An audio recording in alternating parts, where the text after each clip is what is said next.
Hello, students. Good morning, all of you. Today, I, Ravindra Mohan Mishra from Sri Jagdamba Sanskrit College, Batho, am taking the class of Shastri first. We have seen summary of the poem Virtue. George Herbert as a poet, religious poet. Today we see narrative technique that is used in the poem Virtue. Virtue is one of the poems in a collection of verse called The Temple. It is composed by George Herbert. Herbert wrote this poem during the last 3 years of his life. Herbert's poems are lyrical and harmonious, reflecting the gentle voice of a country person spreading the Christian message. He appreciates the beauty of creation not only for its own sake but also because he sees it as a mirror of the goodness of the Creator. Yet, despite Herbert's sense of the word's loveliness, his poems often reflect the transience of that beauty and the folly of investing it with any real value. In Virtue, he presents a vision of an eternal world beyond the one available to sense perception. Virtue is delicately expressed a struggle between rebellion and obedience. The understand conflict lies between the desire to experience worldly pleasures and the desires, or as Herbert would insist, the need to surrender to the will of God. The battle waged between rebellion and obedience can be seen more clearly in one of the best known poems in the temple, The College. This conclusion indicates that what the narrator feels about the experience of the natural world is of less authenticity than an inner voice of authority that directs him towards God. Harvard's poetry displays a conjunction of intellect and emotion.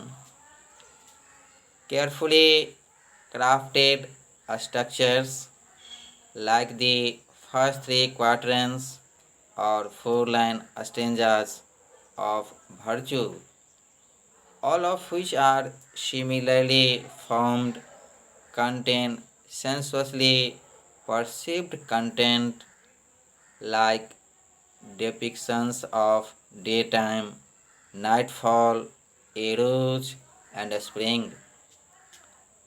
Such a combination of intellect and emotion, in which the two forces expressed in bold metaphors and colloquial language struggle with and illuminate each other, is most apparent in the poetry of one of Herbert's contemporaries, John Donne, and is called metaphysical poetry.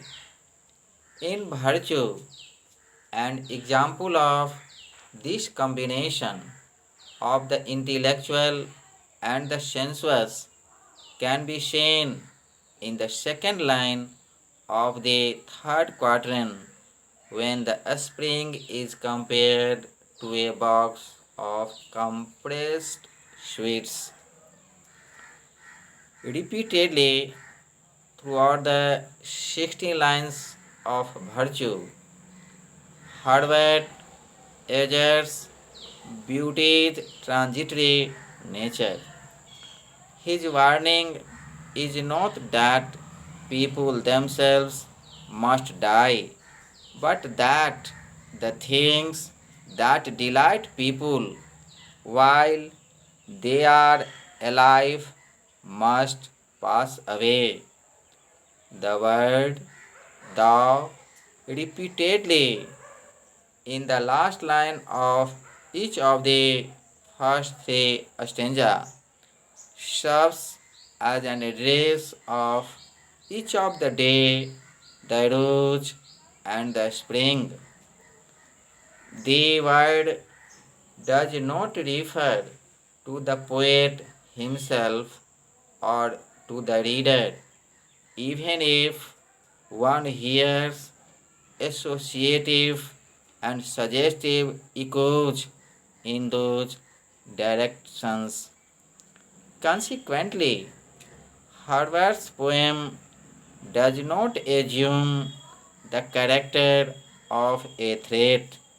It serves rather as an instrument devised to win both poet and reader of dependence on the visible world for joy and spiritual nourishment in order to redirect both poet and the reader to the inner cultivation of virtue.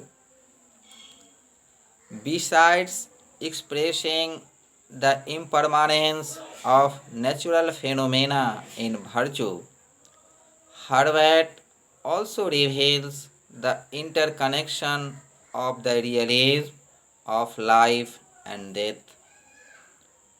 The earth, which represents impermanence, and the sky, which represents eternity, are joined by the day in union in the second line of the poem.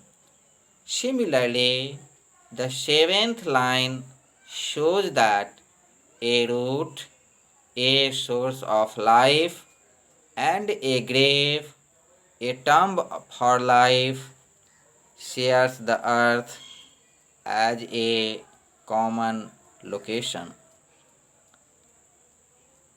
In virtue, which comprises four quatrains altogether, Herbert reflects on the loveliness of the living world, but also on the reality of death. The poet builds momentum by moving from the glory of a day to the beauty of a rose to the richness of a springtime.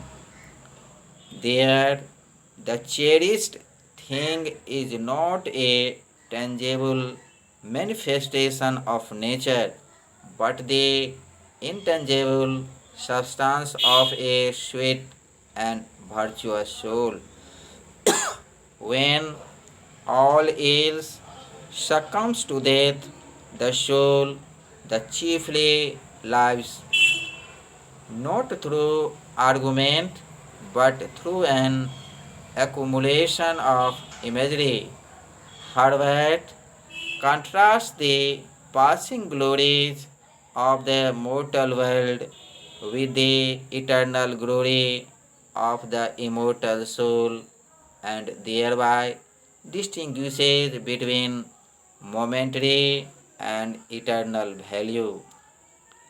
The last stanza reverses the despair built up in the first three by expressing the notion that salvation is achieved through the cultivation of a sweet and virtuous soul. Such a soul is formed, Harvard suggests, through appreciation of the beauty of nature, with the understanding that those natural objects which indeed exercise a positive influence on the soul must perish.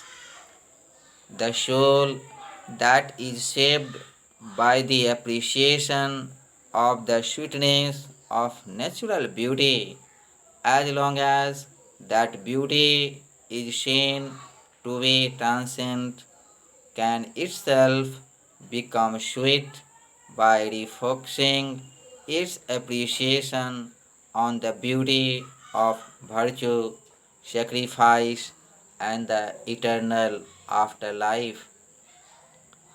When determining the rhyme scheme of a poem, the first line is assigned the letter A.